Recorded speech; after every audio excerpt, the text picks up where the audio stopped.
Brazil অবশেষে সেই বার্তাবাহী জয়টি তুলে আনল যার জন্য তাদের সমর্থকেরা দীর্ঘদিন অপেক্ষা করছিলেন। মরক্কোর বিপক্ষে হতাশাজনক ড্রয়ের পর দলটির দিক নির্দেশনা নিয়ে নানা প্রশ্ন উঠেছিল, কিন্তু কার্লো আনচেলত্তি তার জবাব দিলেন সবচেয়ে কার্যকর উপায়ে: কৌশলগত পরিবর্তন, বুদ্ধিদীপ্ত খেলোয়াড় নির্বাচন এবং হাইতির বিপক্ষে একছত্র আধিপত্যপূর্ণ পারফরম্যান্সের মাধ্যমে। তবে চূড়ান্ত স্কোরলাইন দেখে মনে হতে পারে সবকিছু নিখুঁত ছিল। বাস্তবে বিষয়টি আরও অনেক বেশি আকর্ষণীয়। এই ম্যাচে আনচেলত্তির অধীনে ব্রাজিলের ক্রমবর্ধমান শক্তির পাশাপাশি এমন কিছু দুর্বলতাও সামনে এসেছে যা শক্তিশালী প্রতিপক্ষের বিপক্ষে বড় সমস্যায় পরিণত হতে পারে। তাহলে আসলে কি পরিবর্তন হয়েছে? কোন কৌশলগত সিদ্ধান্তগুলো পার্থক্য গড়ে দিয়েছে? আর এত বড় জয়ের পরেও কেন ব্রাজিলের সতর্ক থাকা উচিত? চলুন বিস্তারিত বিশ্লেষণ করি।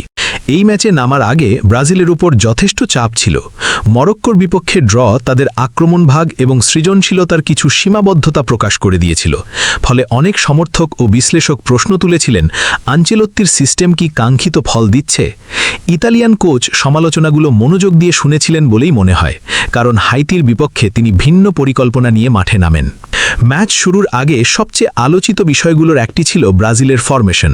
প্রত্যাশিত 4-2-3-1-এর বদলে তারা শুরুতে 4-4-2 ফরমেশনে খেলতে নামে। তবে আরও আকর্ষণীয় বিষয় ছিল খেলা শুরু হওয়ার পর আনচেলত্তি কত দ্রুত কৌশলগত পরিবর্তন আনেন। ম্যাচের শুরুতে কিছু সময় পার হওয়ার পর ব্রাজিল ধীরে ধীরে আরও আক্রমণাত্মক 4-3-3 ফরমেশনে রূপান্তরিত হয়, যা তাদের উইং ব্যবহার করে আরও কার্যকরভাবে আক্রমণ গড়ে তুলতে সাহায্য করে এবং হাইতির রক্ষণকে ছড়িয়ে দেয়। এই কৌশলগত নমনীয়তাই ব্রাজিলের সাফল্যের অন্যতম প্রধান কারণ ছিল। হাইতি রক্ষণাত্মক মানসিকতা নিয়ে মাঠে নামে এবং 5-4-1 ফরমেশনে নিজেদের গুছিয়ে রাখে, যাতে ব্রাজিলকে হতাশ করা যায় এবং বিপজ্জনক এলাকাগুলোতে জায়গা কমিয়ে দেওয়া যায়।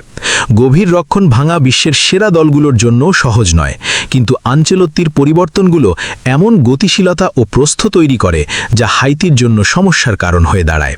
উইংয়ের ব্যবহার বাড়ানো এবং ধৈর্য ধরে বলের দখল ধরে রাখার মাধ্যমে ব্রাজিল হাইতির রক্ষণকে বারবার স্থান পরিবর্তন করতে বাধ্য করে, ফলে ফাঁকা জায়গা তৈরি হয়। ব্রাজিলের জয়ের আরেকটি গুরুত্বপূর্ণ কারণ ছিল শুরুর একাদশে আনচেলত্তির পরিবর্তন।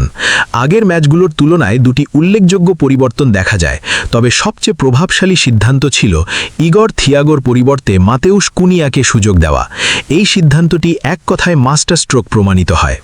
ফলস 9 হিসেবে খেলতে নেমে কুনিয়া অসাধারণ পারফরম্যান্স উপহার দেন। তিনি শুধু দুটি গুরুত্বপূর্ণ গোলই করেননি, বরং পুরো আক্রমণ ভাগের কার্যকারিতা বদলে দিয়েছেন। হাইতির সেন্টার ব্যাকদের মাঝখানে স্থির না থেকে তিনি বারবার মাঝমাঠে নেমে আসছিলেন। এর ফলে হাইতির রক্ষণ ভাগ বিভ্রান্ত হয়ে পড়ে এবং ব্রাজিলের উইঙ্গার এবং আক্রমণাত্মক মিডফিল্ডারদের জন্য ফাঁকা জায়গা তৈরি হয়। তার প্রেসিংও ছিল দুর্দান্ত। হাইতি যখনই নিজেদের অর্ধ থেকে আক্রমণ গড়ার চেষ্টা করেছে, কুনিয়া সামনে থেকে চাপ সৃষ্টি করে ব্রাজিলকে দ্রুত বল পুনরুদ্ধারে সাহায্য করেছে।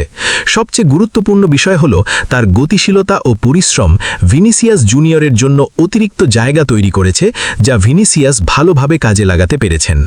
হাইতির রক্ষণাত্মক কৌশলের বিপক্ষেও ব্রাজিল বুদ্ধিমত্তার পরিচয় দিয়েছে। তারা ঝুঁকিপূর্ণ আক্রমণে না গিয়ে হাইতিকে তুলনামূলক নিরাপদ এলাকায় বলের দখল রাখতে দিয়েছে। এর ফলে হাইতির খেলোয়াড়রা নিজেদের গোলপোস্ট থেকে দূরে উঠে আসে এবং মাঝমাঠে অগ্রসর হয়। তখন তাদের রক্ষণের পেছনে ফাঁকা জায়গা তৈরি হয়, যা ব্রাজিল দ্রুত গতির পাল্টা আক্রমণের মাধ্যমে কাজে লাগায়। হাইতি যতবার সামনে এগিয়েছে, ব্রাজিল ততবার গতির সঙ্গে আঘাত হানার জন্য প্রস্তুত ছিল।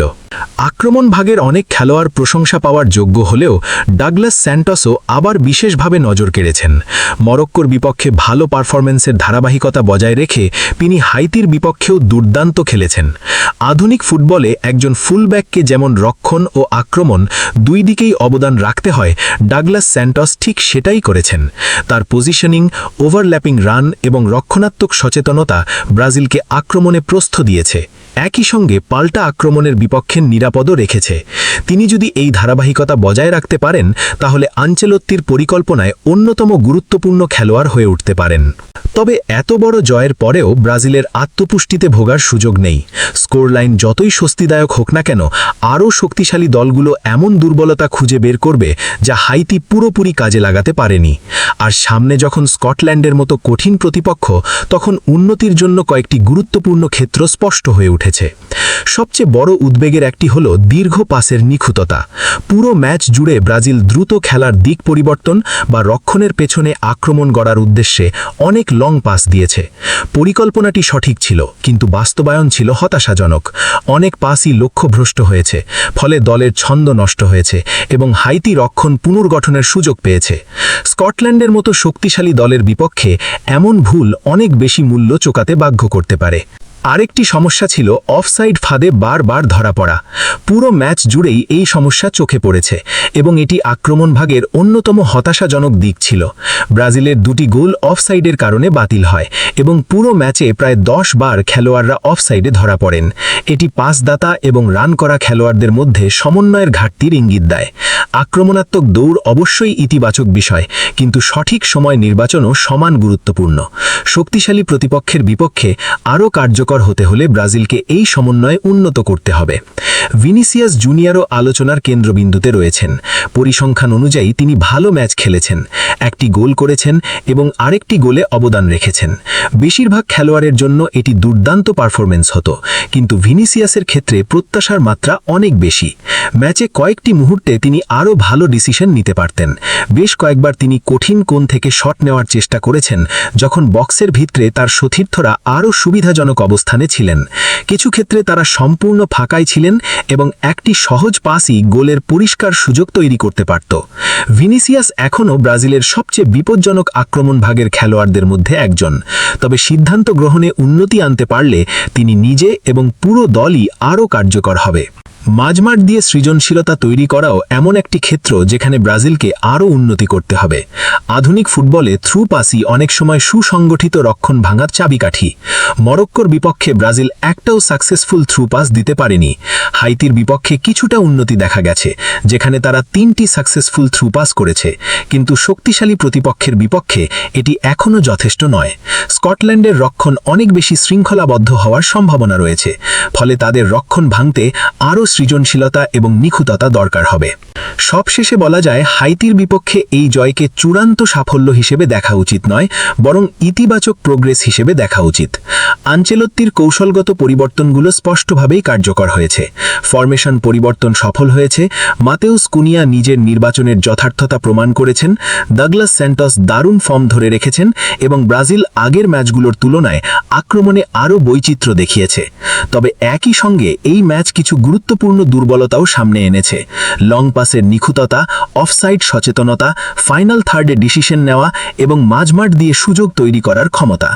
সুখবর হলো, এগুলো এমন সমস্যা যা সমাধান করা সম্ভব। আনচেলত্তির অধীনে ব্রাজিলের ভিত্তি ধীরে ধীরে শক্ত হচ্ছে এবং দলের কৌশলগত পরিচয়ও আরও স্পষ্ট হয়ে উঠছে। তবে প্রকৃত পরীক্ষা এখনও সামনে। হাইতি আত্মবিশ্বাস বাড়ানোর সুযোগ দিয়েছে, কিন্তু স্কটল্যান্ড হবে অনেক কঠিন চ্যালেঞ্জ। যদি সেলেসাও এই দুর্বলতাগুলো কাটিয়ে উঠতে পারে এবং ইতিবাচক দিকগুলো আরও শক্তিশালী করতে পারে, তাহলে তারা আবার আন্তর্জাতিক ফুটবলের অন্যতম ভয়ঙ্কর দলে পরিণত হওয়ার পথে বড় এক ধাপ এগিয়ে যাবে।